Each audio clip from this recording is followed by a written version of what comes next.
director's chair over and just set it right there, you can.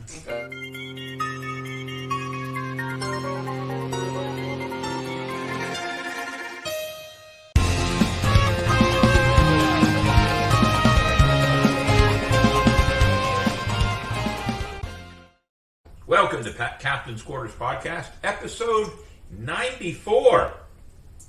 Fast approaching that 100 number. And we have Davey, Longwood, and Hellfire, Henley here. Say hello, boys. Very good. Good to have you both aboard. As always, people need to find out how they can find us. And it's important for them to know you can go to YouTube. Captain's Quarters Podcast at YouTube. There's a little QR code. Click on it. Use your phone, whatever it is you have to do to get the QR code to working. And then go on there and like us, follow us, subscribe to us. That's important. And hit that little bell. That way, every time the show comes up, you'll get a little reminder about the show. I send out reminders if I can on the weekends, but it's always helpful to have other reminders. So, Captain's Quarters Podcast on YouTube. The best part about being on YouTube is when you're in the comments section, ladies and gentlemen, you can actually make comments, answer questions, or ask questions. And we know who you are. If you watch us from our Facebook page, it always comes up and says Facebook user, and it could be 15 people in there. They're all Facebook users, so we have no idea who you are. So watch us on YouTube, and then once it goes away, when the show's canned, we have 7 other ways for you to watch the show afterwards. We'll tell you about it at the end of the show. We're on 8 platforms, ladies and gentlemen, but YouTube is the most important one right now. So follow us at Captain's Quarters Podcast. All right? On that note, we always do 8 bells, right, Davey? And that's brought to us by our friends at the Rikers family of reenactors.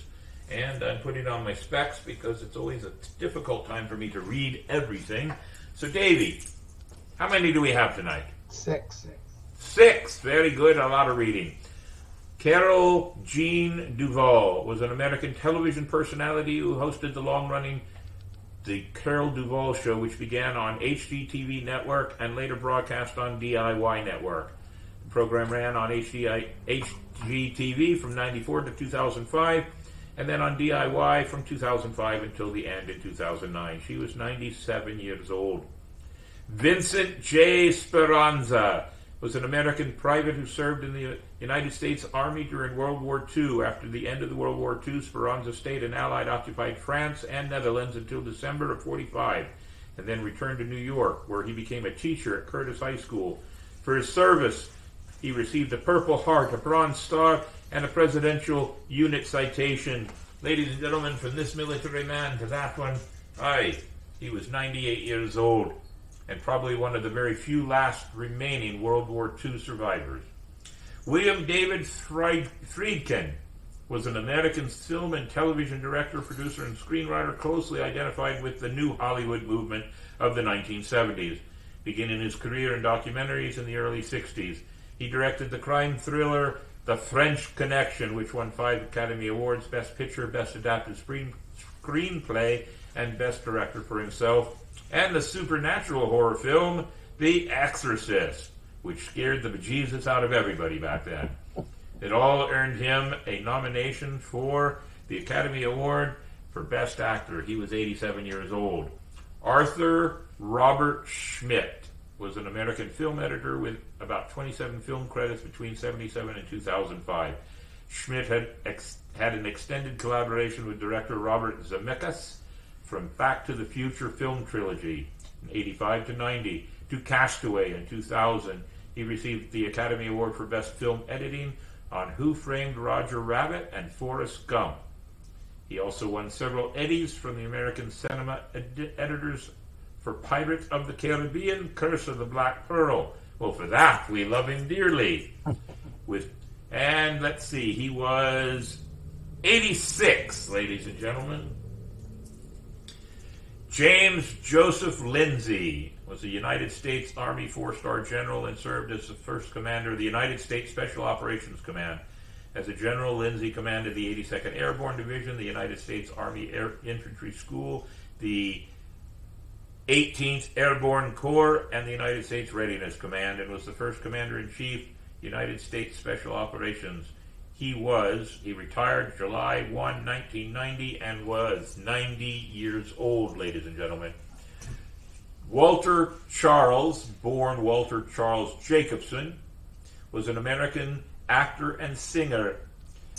Charles made his Broadway debut in Grease in '72. Additional Broadway credits include 1600 Pennsylvania Avenue, Sweeney Todd, The Demon Barber of the Fleet Street, La Cage, Falaise, Me and My Girl, Aspects of Love, Kiss Me Kate, The Boys from Syracuse, The Big River, Woman in White, Apple Tree, and Anything Goes. Wow, what a lineup of credits. He was 78 years old. Is that all of them, Mr. Davey? Yep. Very good. As always, 8 bells in honor of those people in our lives.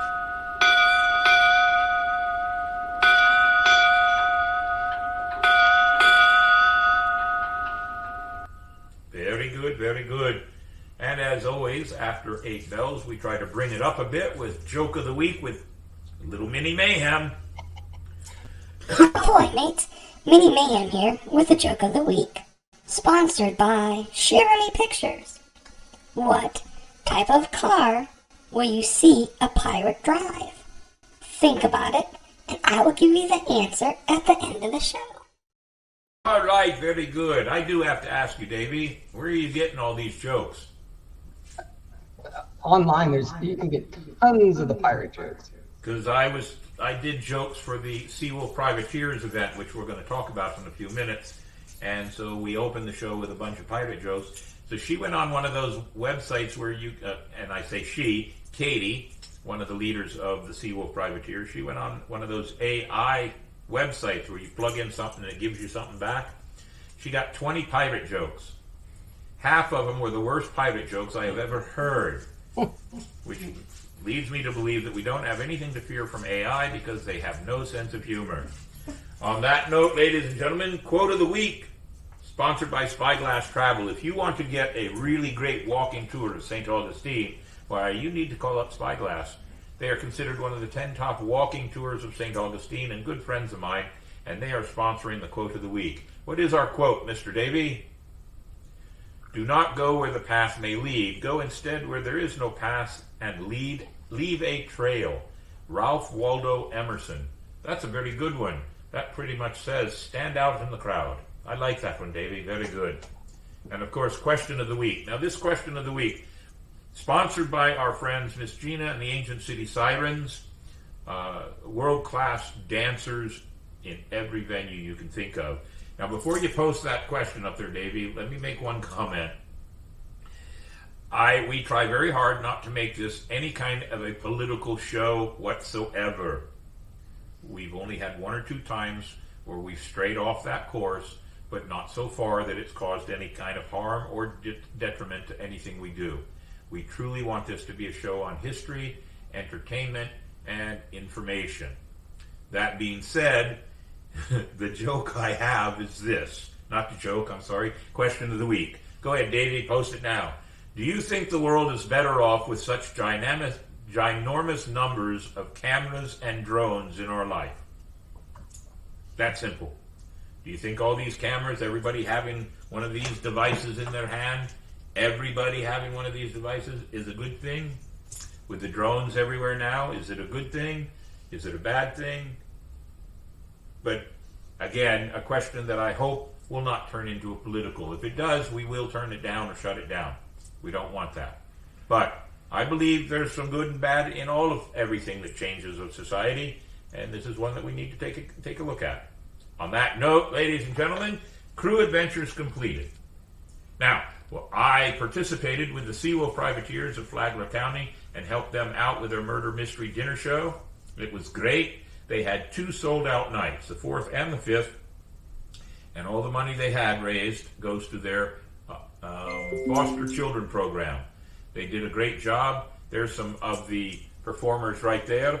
5 suspects, and then the 6th one is the captain of that's Captain Hornigold. Oh, and there's me, yours truly. Do take note, the cane was not part of my character, and the bedridden or the ripped up clothing and everything I'm wearing. I was a mad pirate, gone mad from being shipwrecked, and the cane was just because, well, ladies and gentlemen, if you caught my messages over the weekend, I'm suffering from a bit of gout. I would have thought that that was an old man's disease, but then all of a sudden it dawned on me I'm an old man. So it's very painful, I will tell you that. But I thank everybody on Facebook for giving me suggestions. Wine is okay, and berry juice. And that berry juice has to be cherries. So I've been drinking a lot of that too. Thank you for everybody's concern. On that note, crew adventures on the horizon. Ladies and gentlemen, September 15, 16, and 17, I will be at Ancient City Con. Go to Ancient City Con and see. There will be several of the Star Trek performers there. Also, Galaxy Quest. 3 or 4 of the stars from Galaxy Quest will be there. There are some famous comic book writers, but William Mayhem will be there. We will have a booth in the lobby, many of the crew.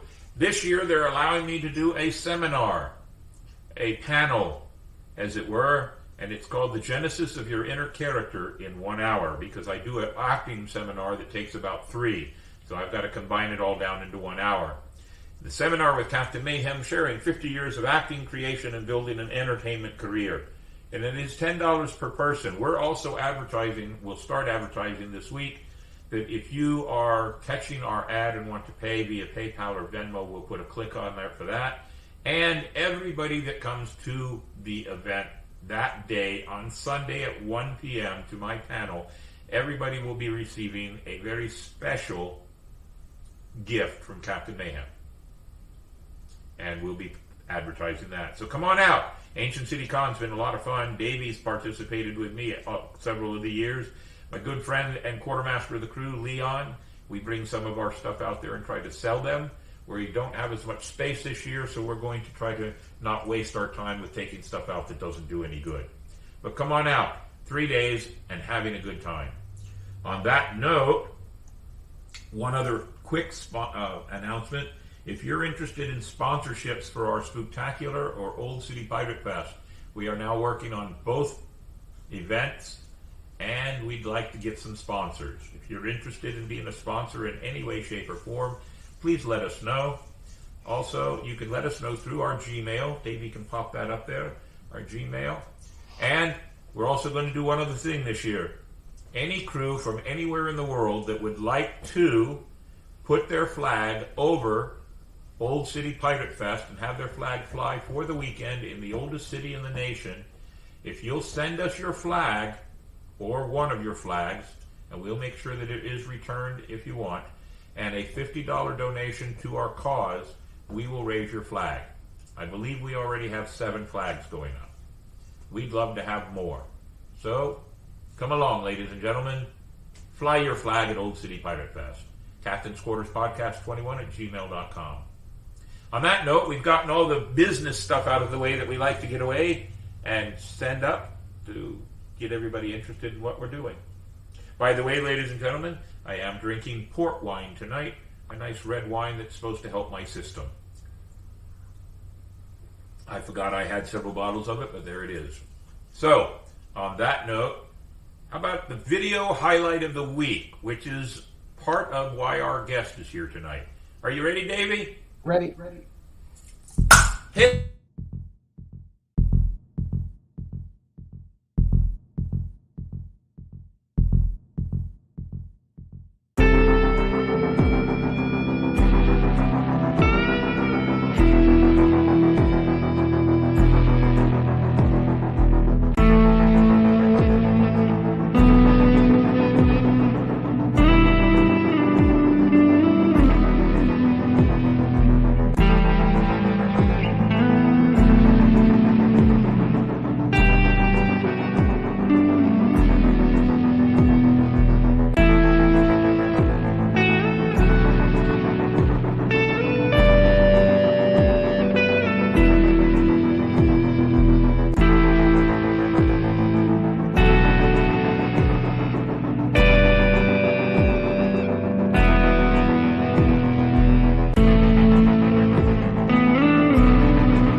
Ladies and gentlemen, welcome to my studio, Jonathan Wilson of J. Wilson Aerial Photography. And here he is. How about a big cheer? I know Davey has one of those somewhere. So, welcome to the show, Jonathan. Thank you so much for having me. We had a lot of fun that night when we were doing that. We did. It's one of my favorite shoots, I think. There it goes. All right, very good. So, those pieces of video are bits and pieces of some experimentation that we went out to do out on the beach down south of Marineland Studios. We like it. I like it down there for pictures because of all the rocks out there, but the topography of that beach has changed a lot in the last 2 years. I haven't been down there for a while, so it changed. And when we had a big giant wedding family down there taking pictures, we were pirates. We should have kicked them out, but we had a good time with it. We did, and it definitely got dark quick, and we learned a lot, I think. So. I think so.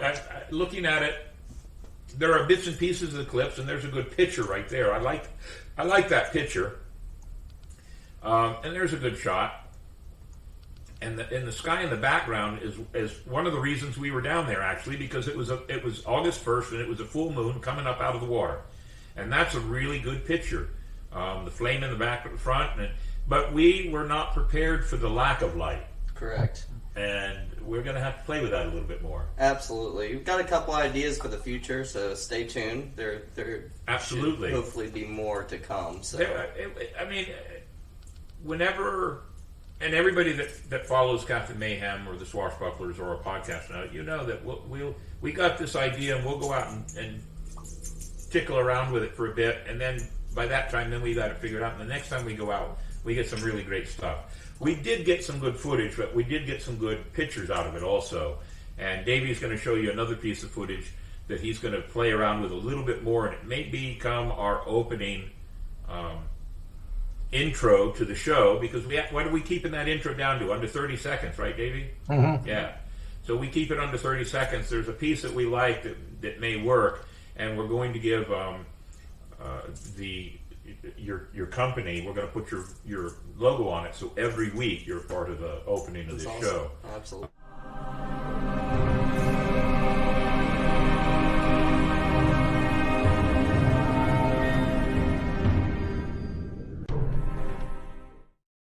So that works out really well. So I think we'll have a good time with it. But we've got some other ideas for pre-show tonight. We were talking about some other ways to do it. But let's talk about your business. How long have you been in business doing aerial photography? I have been in business going on almost a year now. So I started a LLC at the end of last year and established the company then. So now we met at the Seafood Festival, right. Yes. And I thought, when I saw some of the work he did, and Davey will pop up some pictures on and off through here, some of the work that he had done with his drones is just, it's phenomenal. It really is. There are some things about St. Augustine skyline that are very important to people, and that's one of them right there. So we started talking then. We had some ideas. We finally got a chance to do it on August 1st to see what we could and couldn't do. Yep. But it was a lot of fun. How many drones do you have? I currently have 2 right now. And they're made by DJI. And one is a Mavic 3 Classic and one is a Mavic 3 Pro. And the Mavic 3 Pro I just got, it just was recently released, and that is the one I used for this last shoot. So the camera on it, see, I learned a lot that night. So the camera on it is an HD camera? It is. It actually shoots in 4K. So, but here I was asking silly questions like, well, do you have to land it and take a USB card out and put it in your computer? No, the damn drone has plenty of storage. It's got a built-in hard drive on it. It has a terabyte hard drive on it, which not all drones do have that, but that one does, which is actually very nice and convenient for just being able to take it places and not have to worry about forgetting a SD card, which I do have the SD cards as well for backup space just in case. And the controller, you actually are able to watch everything you're doing, control it, and it's amazing. The things that these drones can actually do in a commercial environment like we're using it is just a wonderful way. I mean, some of those pictures, those videos coming in with the ocean in there, it was a lot of fun. So, are you getting a lot of work? It's on and off. I mean, it comes in waves. It is harder. I do have some repeat customers with construction business as far as like progress shots go, for different building projects that they are doing, which has been nice. I've been doing stuff consistently with Volano with the market there. Right. So every month I go and I'll have a tent set up there, but then I also get footage for them to do little advertisements for them every month. Are you doing it for pay or doing it for trade? A trade for that. Well, trade is good. It is. I mean, that's basically what we're doing right now is a trade. We want. I've already made some other offers to Jonathan for future involvement in our events, but putting his logo up on the start of our show and having him be a sponsor of the show is very important. We get trade for it, and hopefully people will. You want some aerial. So what's the weirdest aerial thing you've ever had to do with a drone? Besides spying on the neighbors. That is a good question. Honestly, this one was I really enjoyed doing this with the pirate crew, and I think that was up there with one of my top favorite fun shoots. Good. I've also done a fair over in Ocala. And that was a pretty fun, different type of shoot. It was different in the fact that I could use the camera for like longer exposure shots, which gives it that blur, the motion blur type of thing, which right. was pretty cool to mess around with. So it's all a learning curve, and I mean, I like to feel I learn something every time I go out, for sure. Well, we learn things about what we could do better and what we could use to make it better. Exactly. I mean, I'll have to say this. I was given a drone about 2 or 3 years ago for Christmas and took it out in the backyard and immediately crashed it. Lost control of it, didn't understand what was going on, and being the elderly man that I am that does not like technology, I said, I'm not doing this anymore. If I ever need drone work, I'll find people that can do it for me. And that's the best part. And we met at the Seafood Festival and started talking already, and we've talked on and off online too. So you control it with the controller, not your camera, right? Correct, yeah. So the controller has everything built into it to where it has a screen on it to where you can see everything, and it has the whole, like, every adjustment for the camera that you can imagine. It's got shutter speed, it has the ISO, which is the brightness and everything. It has the aperture, which is the focal length on it. It's incredible what the thing has. I mean, it's basically like having a flying digital SLR camera. So wow.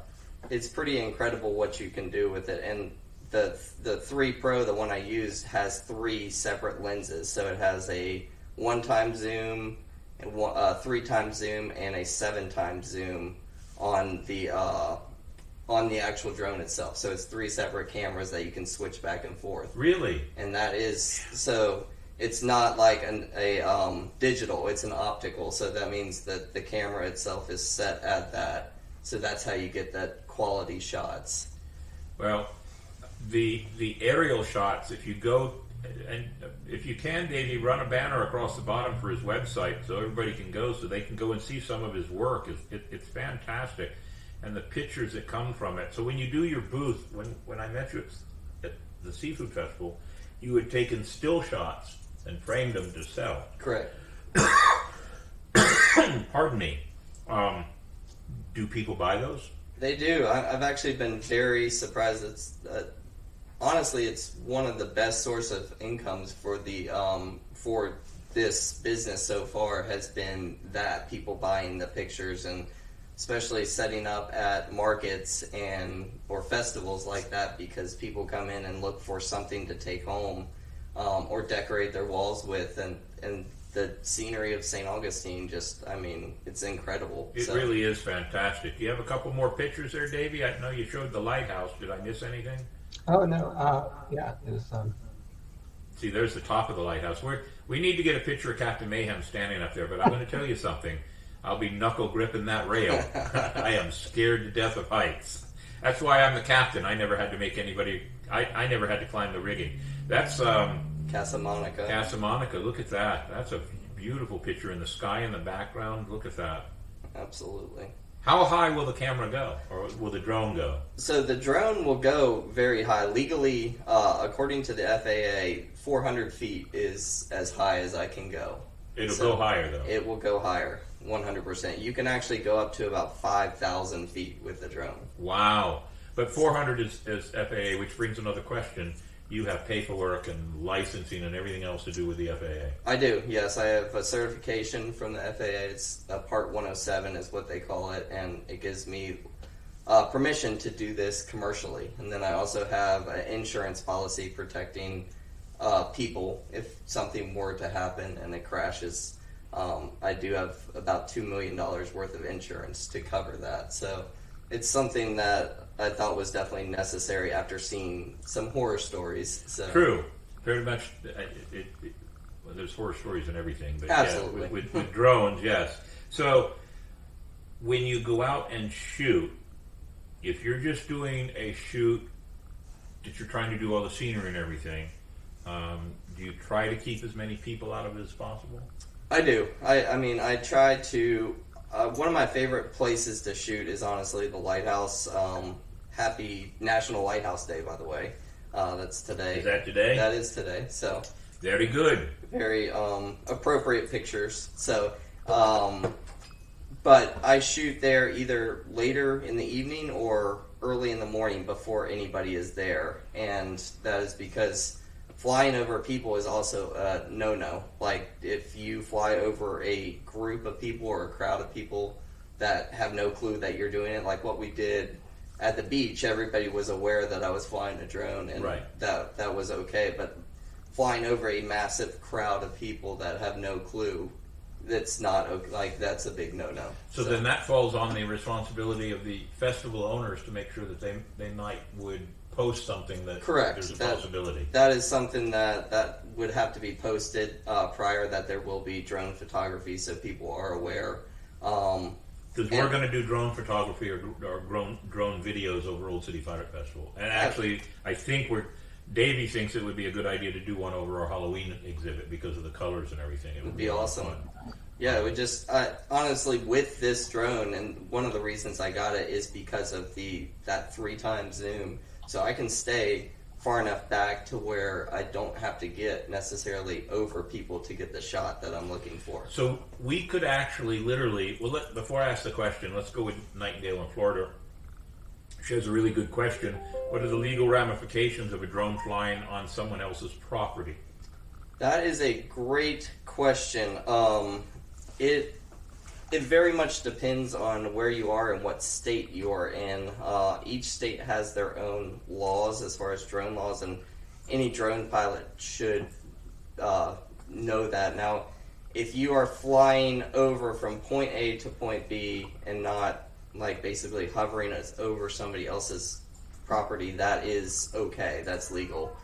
If you are basically spying on somebody, or they can prove that you are like peeping toms, something like that, then there is stuff that you can pursue. Now, there's a whole process to how that works, and proving it's basically a he said, she said type of thing at that point. So I mean, I've heard some horror stories. I heard one about a year ago where some guy was flying his drone over his neighbor's yard, and his neighbor had one or two very lovely young teenage girls, and they would be out there at the pool, and that would be so he walked out one day with his shotgun and blew it out of the air. Yeah, I've heard stuff like that, and honestly, the problem with shooting, that's one situation, but it becomes a felony the second you shoot something out of the air. So you just have to play it the right way. Let's say it like that, because it's a very touchy subject, and they're still working out Is there anything that you had to do to get your paperwork from the FAA? Is there a test? Is there knowledge? There there is. things that you have to prove? It's Not just filling out a piece of paper. No, it is. It's actually, I've spent probably about 2 to 3 weeks studying for it. There's a couple courses online that you can take that are really good, and they'll walk you through everything, show you the different things, and there's good information as well through YouTube or Google as far as the different state laws. And anybody flying a drone, I mean, should really research what the state laws are before you go fly. Now, do you only worry about Florida right now, or have you gone to other states? I have been to one other state, and any other state I go to, I will go to law enforcement that I can find and ask them what is their city and state regulations as far as flying a drone before I do anything. Because when drones came out, it just made everybody realize, well, now we got to have laws about drones.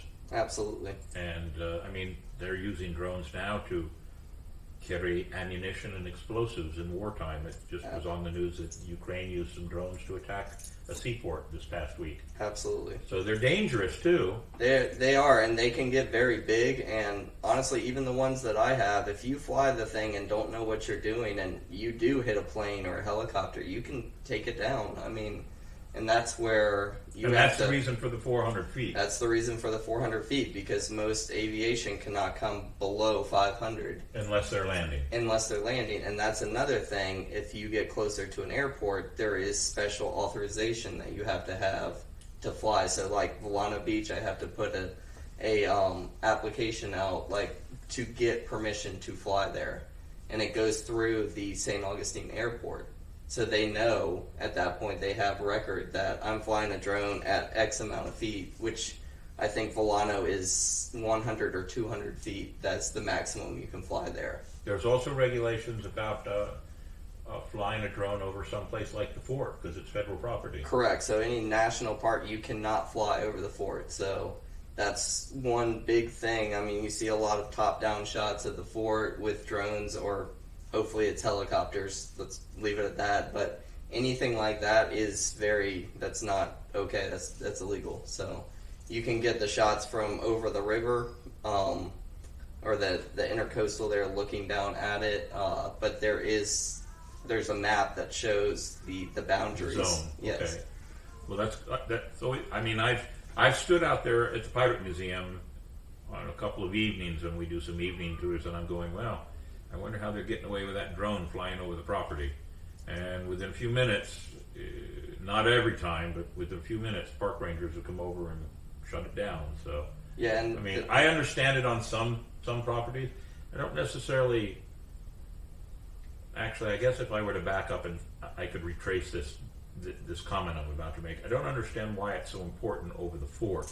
But I guess because the fort is a national monument and drones can be used to do more than just take pictures, that's the reason. Correct. So I've just answered my own damn question. And it's crazy now too. They are requiring all drones that are out now to have a thing called remote ID. So basically, every time you take off and you fly, it transmits a signal to the FAA, and they know how high you're going, where you're going, how far you've gone. So if you go out of the height range, they'll send you a ticket or send you a piece of paper. Exactly. Wow, it's getting it's crazy. It is crazy. I was going to say drones and guns. It's the thing that everybody's going to argue about, whether it's proper to do this. So you can go to Jay Wilson Aerial Photography, ladies and gentlemen, .com, find out some of the things that he does, and some of the great pictures. He's got a whole gallery of pictures there, and some of them are really fantastic pictures. It's always nice to see those. So you think the lighthouse is your favorite? I love the lighthouse. It's always a go-to. It's a great subject, and the skyline, just either getting the beach and the ocean or turning around and getting downtown St. Augustine behind it. It's incredible. It's you can't ask for much more, honestly. Have you done weddings yet? I've done one wedding, and it was on Volano Beach, and that actually turned out really good. They were happy. They wanted one specific shot, and it was kind of a top-down, and they we rode out Just Married in the sand and got the whole group, which it was a pretty large group. It was about, I'd say, 150 guests or so, and then the two of them were in the center and had Just Married on either side, so it turned out really good. Very cool. So the use of cameras and the use of drones actually is just limited by your imagination, and we kind of let our imagination play with us on 1st of October and had a good time. And it really came out. I like everything we did. Do you have the one of just me standing in the water? Yeah. Pop that one up there real quick. See, that's a still shot from the video of me coming up out of the water, barefoot. I wasn't going to wear my boots in it, but that still picture is really good, and I think I may be using that picture for a couple of things. We'll see what happens. But I just... The only thing that was wrong with the whole night was that we just, neither one of us were prepared for the light situation. Correct. We just did not guess it to be the way it was. I thought full moon coming up out of the ocean, it's going to be bright as all get out, and it wasn't.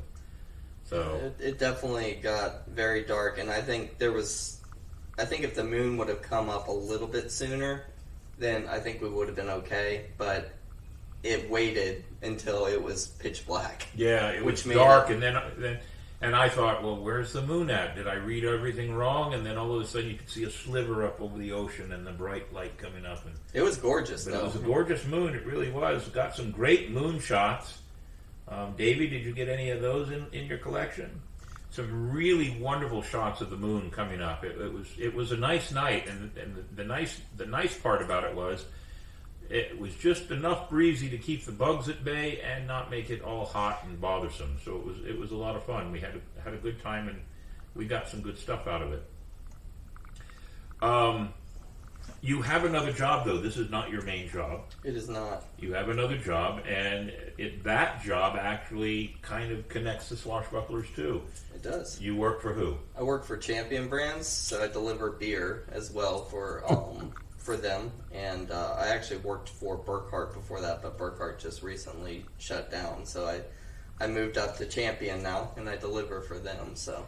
And the St. Augustine Swashbucklers every year runs the beer booth closest to the main stage, the biggest beer booth there, and we run that with the help of the Ancient City Sirens and the Seawolf Privateers out of Palm Coast.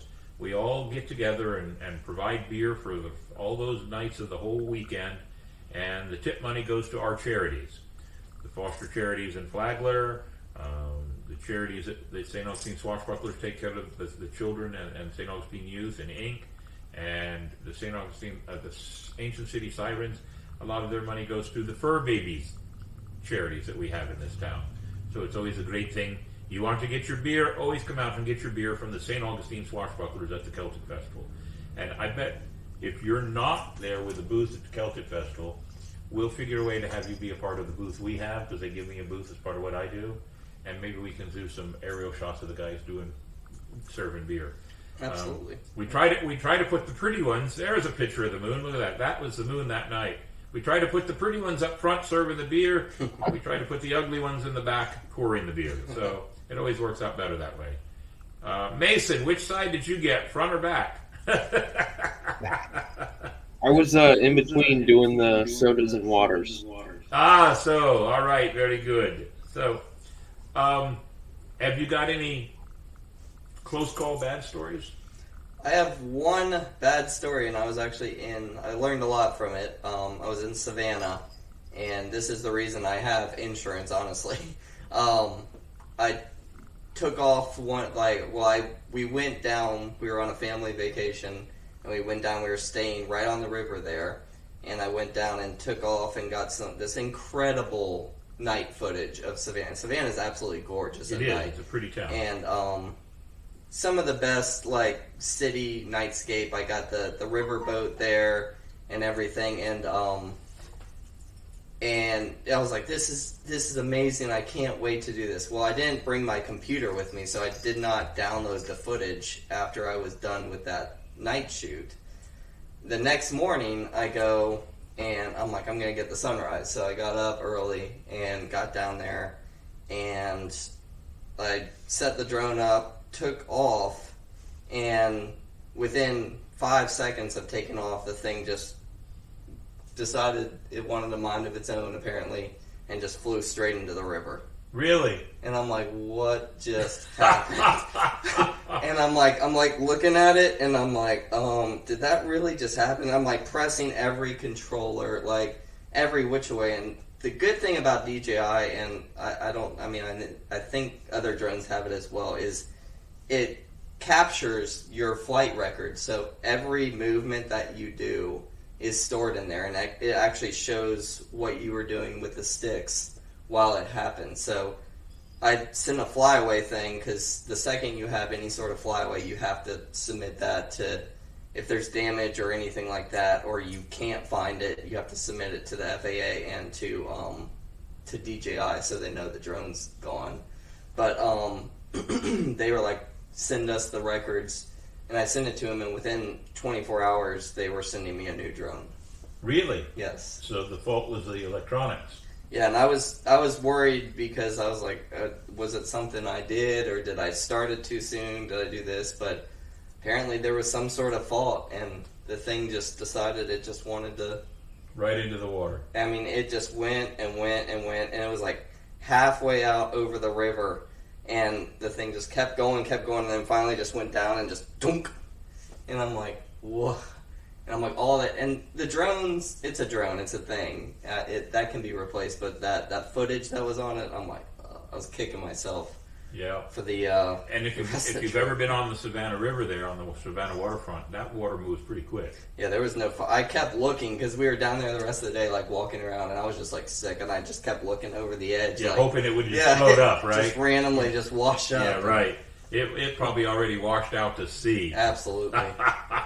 Yeah, but I'm just glad that, A, there wasn't a ship there, B, it didn't go the other way and go into a building or a car, Right. and that's why I was like, I have to have insurance. Yeah. Like, after that, I'm like, there's no excuse to not have it, basically. So you carry a $2 million policy? $2 million, which most places that you One. do is just one. That's all you really need. But the $2 million wasn't that much more, and doing like some of the higher end, like bigger drones, you do need that. So I was like, well, if I ever get an opportunity to fly like a actual commercial grade drone, then I could potentially be able to do that. So I will say this: while we were out there on the beach that night, you made, and you're not the only one. I watched other people fly drones. Everybody makes it look so simple and makes me feel so stupid.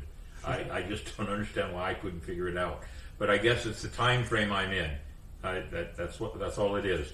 I'm like a Space Invaders kind of a guy, and you guys are in a more modern time frame. So it's not hard for you though. it was a learning curve. I will say that there is a lot, especially when the drone is facing you and you're doing basically reverse control maneuvers. So to train your mind to say, okay, I want it to go left, but it's actually going right because it's backwards. So, like, it just takes a while to get used to. But I think that was part of my problem, was trying to figure that out. And today's drone crashes, tomorrow's ancient puzzle for the archaeologist. yeah, exactly. I like That's a good thought. I like that. Very good. Very cool. Davey, I don't remember exactly what we said in pre-show. Were we going to do the video and then follow up with comments after the second video? Because we do have one really good video we want to play, and that's the one that you doctored up a little bit and added to it. You know which one I'm talking about, right, Davey? With his son? Yes. Yes, I have that. So I had this idea, and I say it was collective the entire evening. Everything was collective and collaborative with everybody that was there. But I just had this thought in my head. So Jonathan's son, what was his name again? Parker. So we outfitted him with a hat and a wooden sword like Peter Pan. And in the scene that we created with the torches and a pirate chest, we just had him sitting there looking out to sea. And, well, go ahead and play it and see what... How it goes.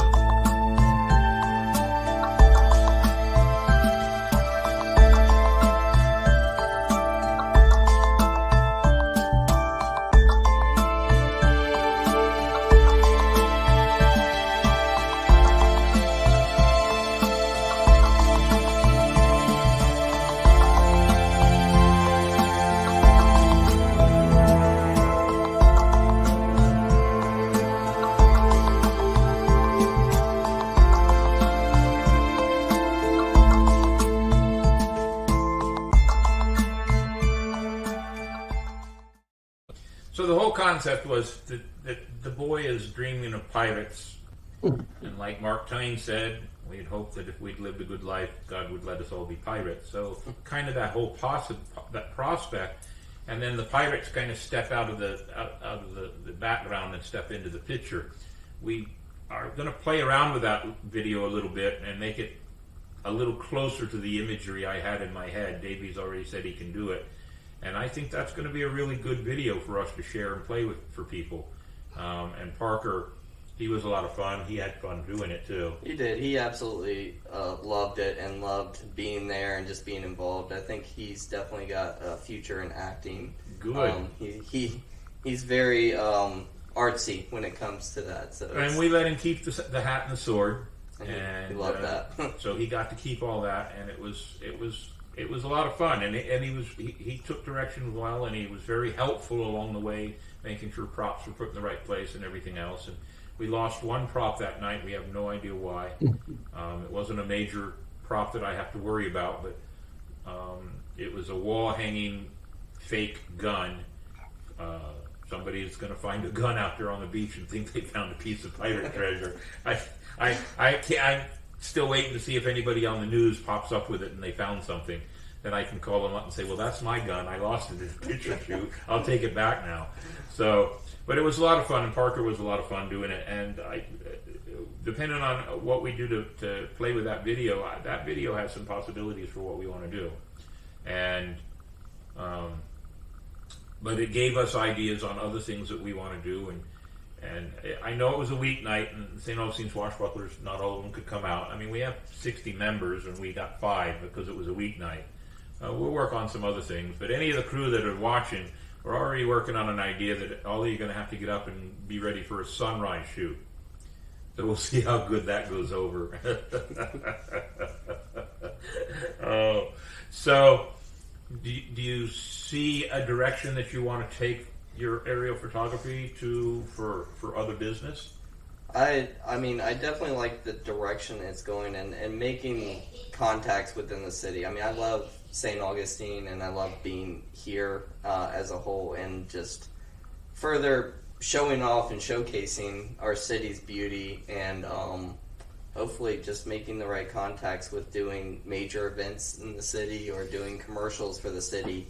You're not the only aerial photography company, though, are you? I'm not, and there is some incredible aerial photographers. Right. I know a couple personally that are very, very talented, very good, and is there a good camaraderie between them all?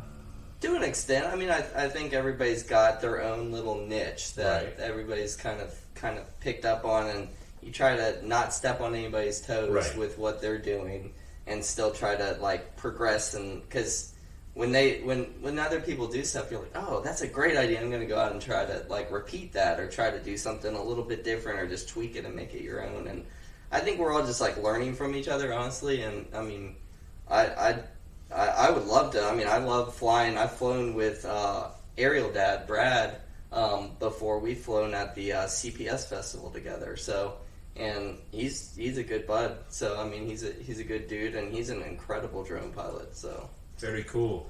Well, as you can see by just what we did and what we talked about tonight, you can use drones to shoot all kinds of things. That events and whatever. We're planning on trying to do a shoot for Spooktacular and a shoot for Old City Pirate Festival. I'm sure there's something out there some of you all may have an idea for. But for now, Davey, do you have anything else that you want to show off for this segment, or do you want to just go right into This Week in Nautical History? We can just go into this week in nautical history. Well, let's do that. And ladies and gentlemen, our newest sponsor will be sponsoring This Week in Nautical History, and that's the Florida Water Tours. And we'll be doing some special things with them, especially on September 19th. One of their ships, one of their party boats is going to be filled with pirates. That's a Tuesday night.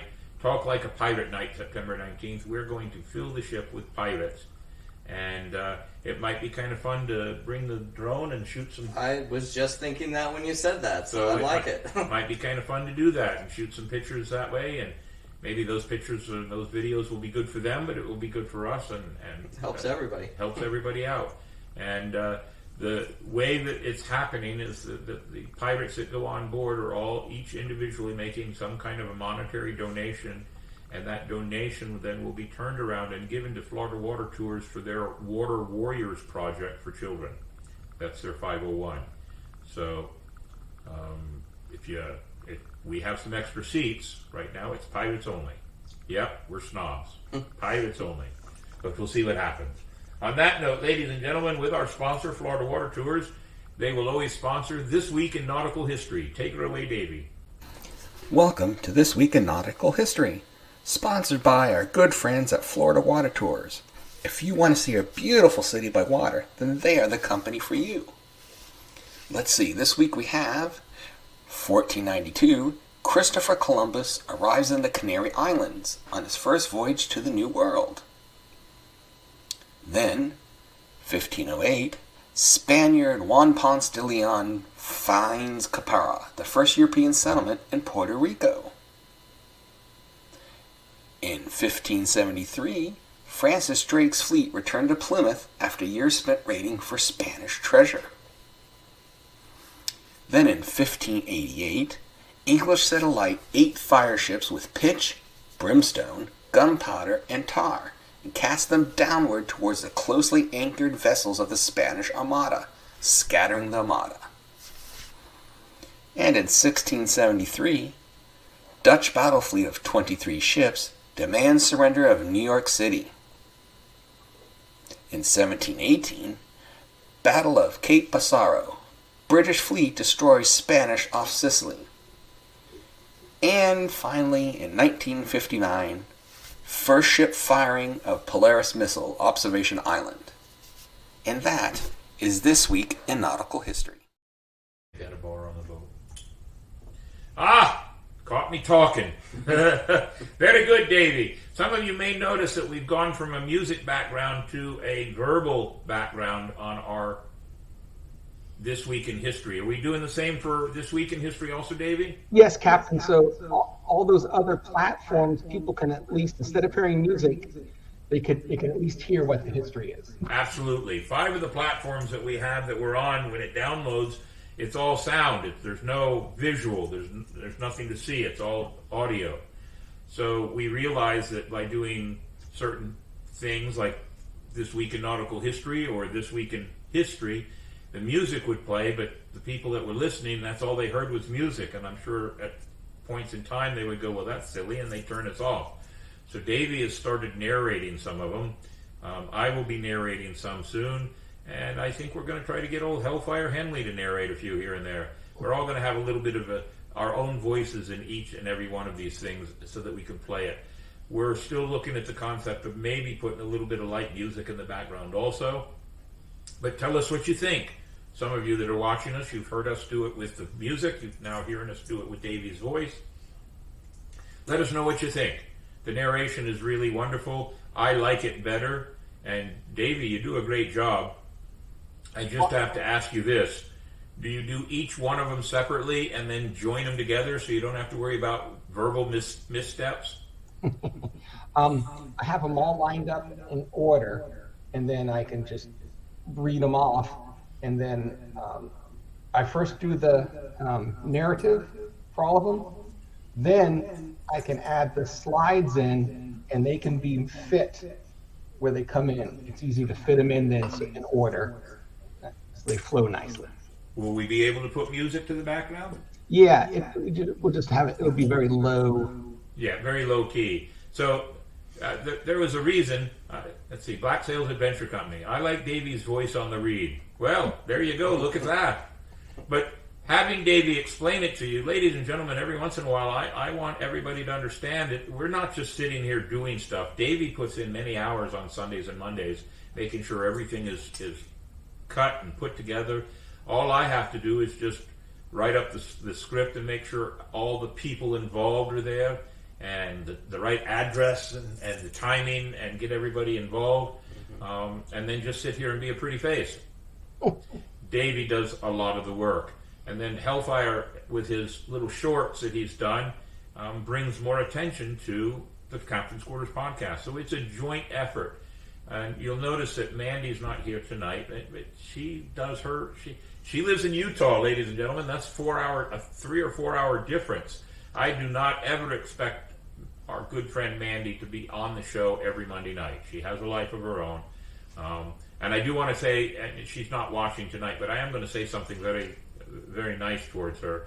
She put out a really nice post with one of my older business cards that we had met 4 or 5 years ago, and when she was here in St. Augustine visiting, I gave her the card, and from that point forward, the Utah Pirates and the St. Augustine Swashbucklers have been a collaborating force on many things, and she's the brainchild behind all that out there.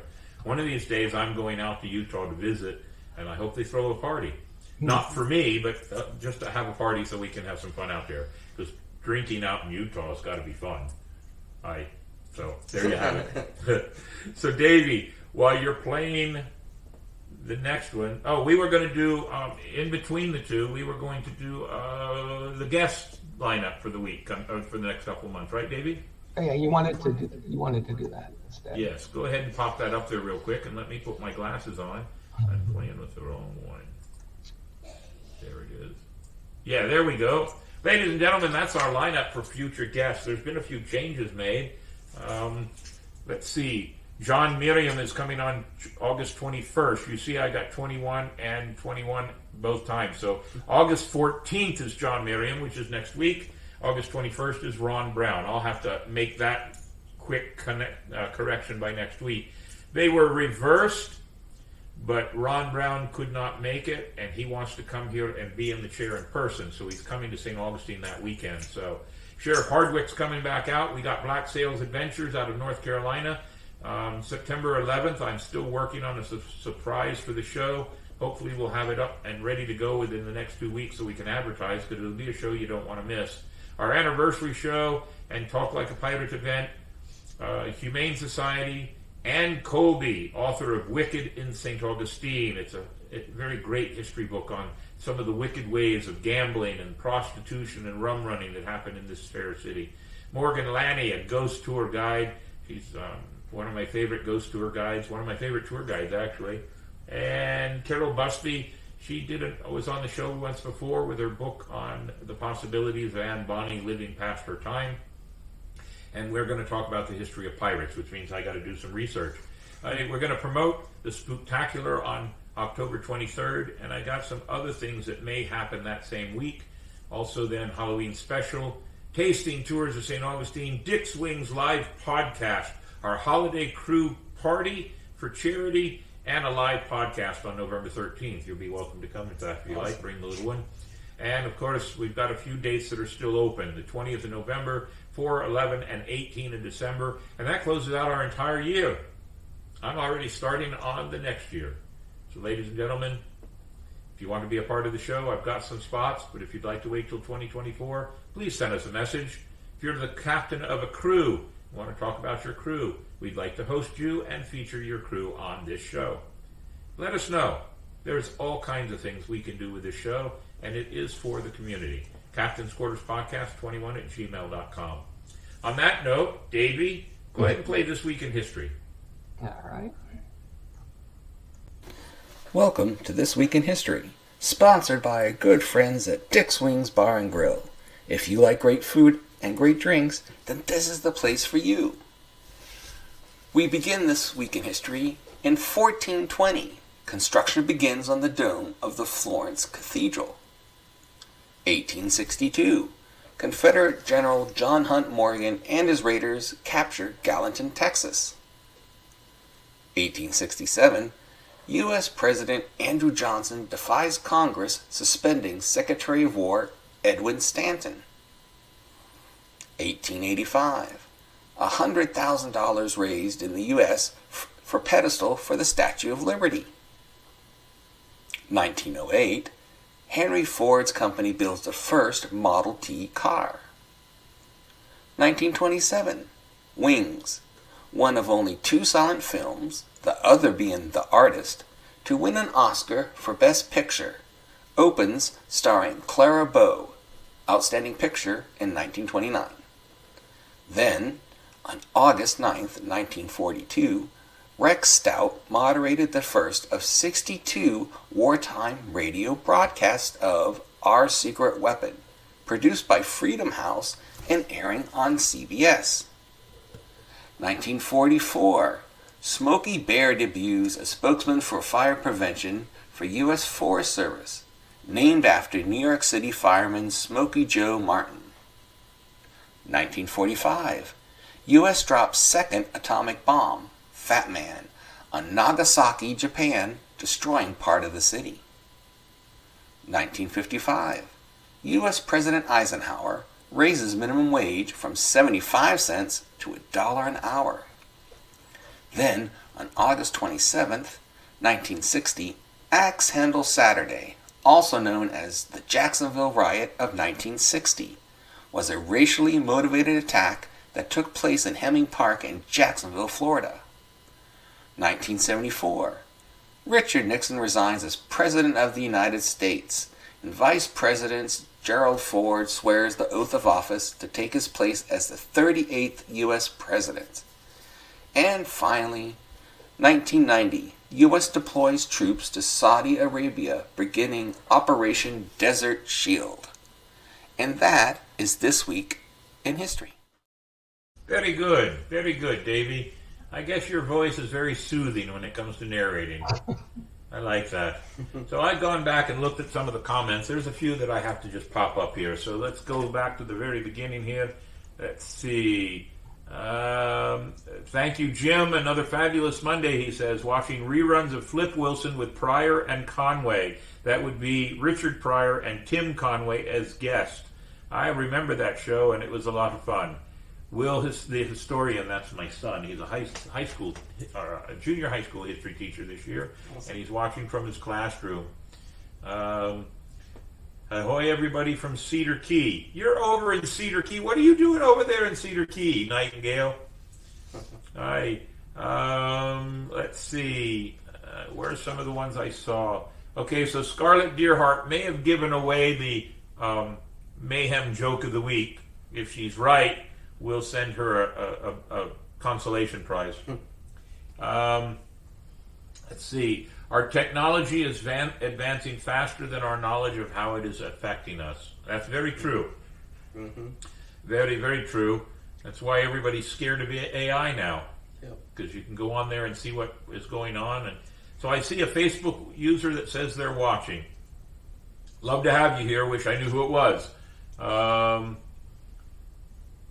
So the question of the week was about whether you thought we had too many cameras and drones in our lives now. And Zachary Harker has a very good point. It is really good at parties because in the past so many things used to be missed. Now able to take quick photos or videos. Also depends on how hard you party. Helps you remember after the fact. Absolutely right. Let's see.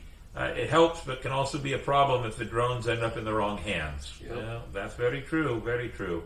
What else do we have? Oh, cool video. Nightingale in Florida liked our video. Very good. Let's see, who else do we have here? I see John Boyd, otherwise known as Tinker. He was on board tonight. He was here at the house this morning helping put in exhaust fans in our new storage facility. Jim Neuenfeld. Nightingale, what are the legal ramifications of drone flying on someone else's property? I think we did cover that, but go to the next one after that, Davey. Jim's none. You don't win the airspace.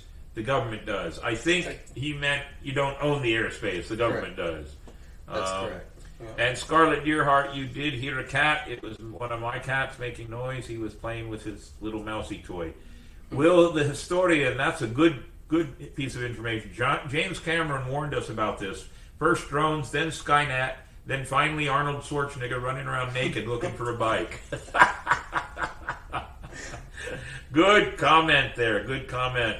Athena, the moon is beautiful, and it's always amazing to capture its beauty. Yes, you're absolutely right. One Facebook user said 2 million. Wowza, lot. Let's see. Anything else, Davey, I might be missing? Take out the road rails up at the top to make it look more authentic on the lighthouse. I'm okay with taking them out of the picture, but don't take them out physically. I gotta have something to hold on to. It's really strange that I'm so scared of heights because I've jumped out of airplanes in my younger days, and I love riding in helicopters where the doors are wide open. But get me up on a 15-foot ladder. There. I'd never be a rock climber. Paula De Niro, could we do a mermaid shoot? We could somehow be in the ocean with the tails and walk out of the water and join the pirates. Yeah, we could do that. I was hoping to have mermaids at night. Just saying. And don't tell me, it was too late. Look, I have no control over the sunrise and the moonrise. It happens, we have to work with it. I'm a great magician, but I'm not a fantastic magician, all right? Let's see, Black Sales Company. I hope that Harold Ford is the only president of the U.S. never elected. Oh, I note that Gerald, and I know he meant to say Gerald. Gerald Ford is the only president of the United States never elected. He was appointed VP after Spiro Agnew resigned. Yeah. Let's hope it stays that way. Black Sale. Davey is the Bart White of pirates. Okay. Davey, you're the Bart White of pirates. How about that? And let's see. Nightingale just finished reading In Search of a Kingdom. All about Sir Francis Drake sailing around the world and his role in the defeating the Spanish Armada. I'll have to get that book myself. That sounds interesting. I like that one. Davey's voice on the read. Black Sails Adventure says, Davey, I guess you've got another job now. Look at that. I don't see anything else. Looks like we've covered it all. John Boyd was Tinker, and he said that he had a great time filming that. He got on shoes off and was right there out in the water. Absolutely. Some Facebook user says I'm a fantastic magician. Whoever you are, thank you very much. I appreciate that very much. On that note, ladies and gentlemen, let's close out with, or start to close out with the mini Mayhem of the Week reveal of the joke. What is a pirate's favorite car? Okay, it's time for the answer to the joke of the week. What type of car will you see a pirate drive? The answer is a Cutlass. Well, I will give it to Scarlett. She said an Armada. That's a good car, too. That would fit the bill, too. Let's see. Cutlass, Armada. I can't think of anything else off the top of my head. And Backsale said Barry White. I thought that maybe you were confusing Bart Simpson and Barry White together and got Bart White. So, it was Patience that said that I'm a fantastic magician. Thank you very much. Well, at least I hope that's the Facebook user. An Envoy. That's a good one, Will the Historian. An Envoy would be a good one. So we got Envoy, Cutlass, and Armada. An Wonder Explorer. if anything else will pop up. Hellfire, don't come up with too many answers right away. Ladies and gentlemen, we always like to thank the people that are part of our show, our sponsors, our supporters, our charities, everybody. And we've done this one also. This was the first one, the way Davey narrated, and it works out well. So, Davey, go ahead and play a thank you. The Captain Quarters Podcast is indeed a ship sailing the seas of the world, always in search of history, knowledge, and adventure. It takes a crew to run a ship, so we'd like to take this opportunity to thank those who help keep the ship afloat. Our sponsors: St. Augustine Pirate and Treasure Museum, Dick's Wings Bar and Grill, Spyglass Travel, Ancient City Sirens, Rikers Reenactors, Paper and Strings, Shiver Me Pictures, and Florida Water Tours. The supporting cast and crew: Captain William Mayhem, Navigator Davey Longwood, Gunner Hellfire Henley, Cartographer Mandy Joe, Juan Cam, and of course our Powder Monkey. Helping others gives the crew purpose. The 4 major charities we support, with always room for more, are Inc., Investing in Kids, St. Johns County Fire Cadets, SAYS, St. Augustine Youth Services, and the Humane Society. You too can be part of the crew and support the show in many ways. Go to Patreon, support us with a small monthly contribution as Powder Monkey or First Mate memberships. Go to YouTube, hit the like and subscribe button to join our ranks and support the show. Or a single contribution which helps with other expenses of the show. Thank you. It does take a crew. I just saw Scarlett Deerheart. She's arguing that our Armada will be the right answer because I don't think they even make the Cutlass anymore. No younger person will get that. All right. Good job on the thank yous, Davey. Show everybody our platforms. Ladies and gentlemen, you can watch us on YouTube live every Monday night at 8 o'clock, but then it automatically downloads to everything else. So you can watch us on Spotify, watch us on Instagram. But if you're just driving along, and this has surprised me with all the tourists that come into town, and I talk about my podcast with all the tourists on some of my, not all, but some of my tours. When they have that tour, a lot of them say, well, we're going to listen to it on the drive home.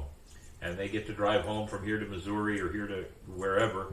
And so I'm sure they're listening to us, and that helps. The more people we have watched, the better off we are, and the more power we have that then YouTube will say, oh, we got to start giving you a little bit of money. That's our goal. We haven't hit it yet, which means that we should show you our numbers. We're at 1,393. That's subscribers. I was hoping to be at 1,400. We missed it by 7. So here's the deal.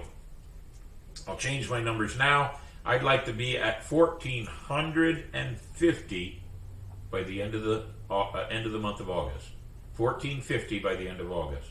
And we'll figure out a few other things to do.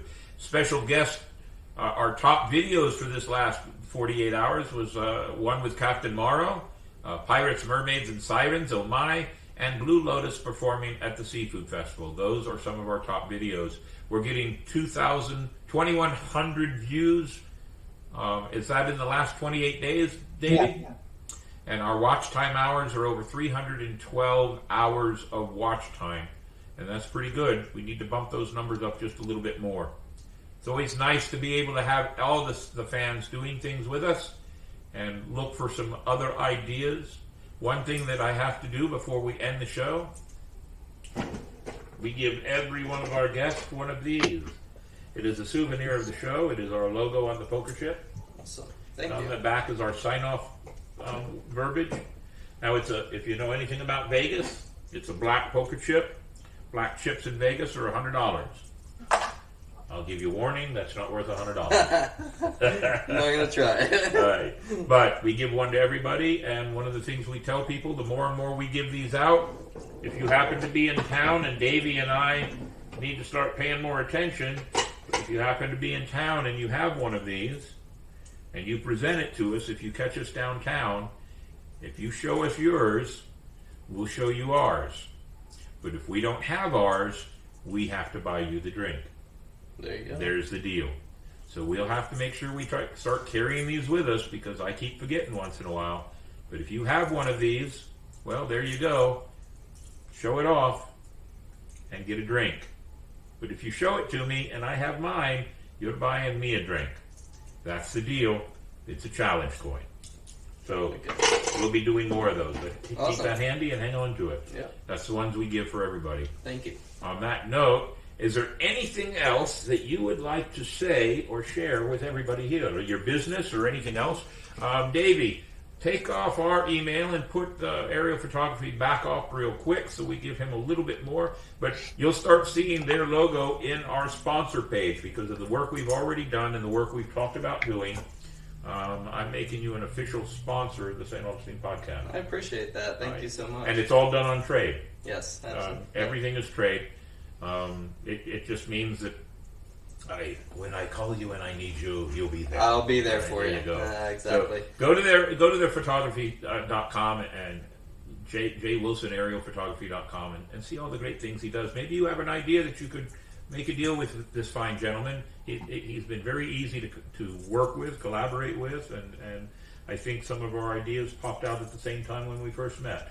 So say anything you like to promote your business yourself, or say hello to Parker if he's watching. Hey Parker, if you're watching, I just appreciate the opportunity to be on here and be able to share this and share, like I said, our amazing city. I love living here. Been here for a while and just have always loved the history and the heritage of our city. So just to be able to display that and show that to everybody across the nation with the drone, and that's what really got me into it, was just the love of the photography of it and the beauty of our city. And like he said, I mean, if there's anybody that needs anything, I mean, it can be personal photos, personal photography, video. If you have a special event, anything, just reach out to me.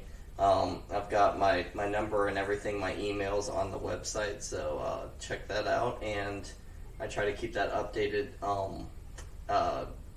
as much as I can through the week. I try to post new content every week, as much as I can. I mean, with the other jobs and everything, sometimes it's difficult, but I try to stay on top of everything. And if there's events in the city or anything, I try to stay on top of that as well. And yeah, that's it. I appreciate the time. I'm going to drop a hint out there, and we're going to leave it because it gives me two options by dropping this hint.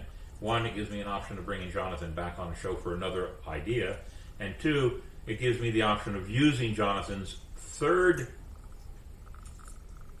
job kind of a thing to the advantage of pirates. You are legally licensed to do fireworks. So that's, yes, we just submitted the paperwork to the ATF, and my colleague, my partner in the business, got his back already. He was former military, so he had the special clearance and everything, and my background check is still going through, but it takes a while. And yeah, I mean, so our business will be licensed to do professional grade fireworks. So very good. That could come in handy for some things that the fighters might do.